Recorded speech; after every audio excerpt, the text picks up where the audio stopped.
अरे बेटा बिजुली बिजुली तेरी बात की करेक्ट क्या करती है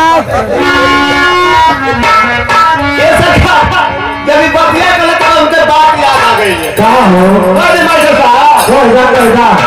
कोई नहीं के नाराज ना हो नाराज अब वो जया मत बाबू अदम तोरे में के सामान लिया होते आई देख ले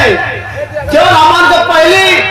पीढ़ी देख ले जो हमन के नानी काकी यादी जे रहल होई बोली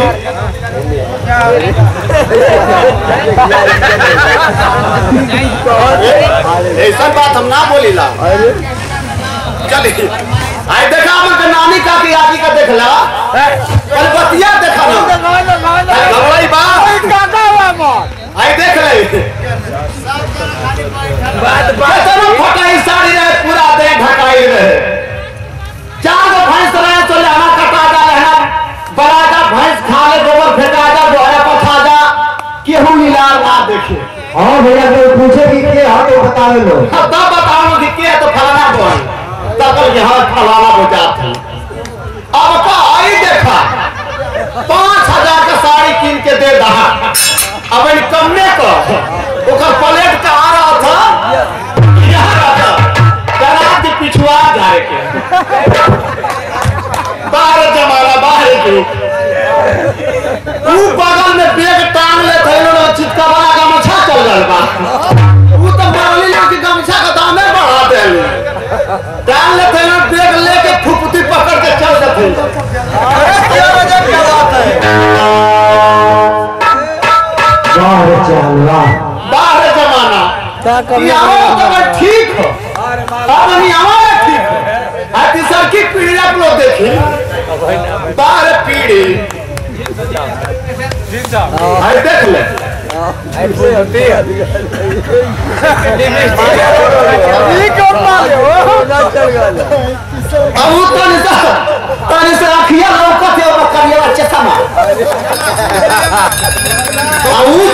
मोबाइल लेके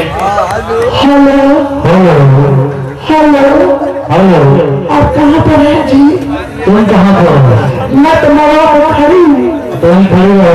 आइए ना मुझे रिसीव कर लीजिए मैं भी आ रहा नहीं आगे तो मैं भाग जाऊँ अरे तो बहुत थोड़ी के सारी जब आप मारते हैं तो मुझे बहुत अच्छा लगता है ऐठा मत भैया तुम मामा काहे बांधे हो भैया मामा ये लिए बांध के चलो थे लोग कि समाज में मुंह दिखाओ के काबिल इसलिए वहां बाहर के चलो थे लोग ऐठा मत क्यों गैस बेचता तो क्यों ठेस बेचता क्यों गैस बेचता क्यों ठेस बेचता आगे जनता जनार्दन के मुख्य बना के है अपन बेचता हम का कहीं कैसे कहीं सब है अपनापन तो बेच के गई हैं हम बेच के जाते फिर के बेचे लेकिन चलते चलते समय रुका पहले अब हमारे का बोले के तो के बाद दूसरा फिर एगो लड़की से प्यार हो गए रहे स्कूल में जब लड़कियां के घर वाला जान गए कि लड़कियां उल्टा सीधा चले तो फिर पढ़ाई लिखाई बंद करते हैं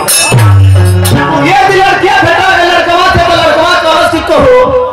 पहलवा तो दिन भर में 10 बार फोन कर करू हो और दूसरे दिन से चाहे ना फोन कर तू तो लड़कियां रो के बताओ क्या लगा ये हमारी हम के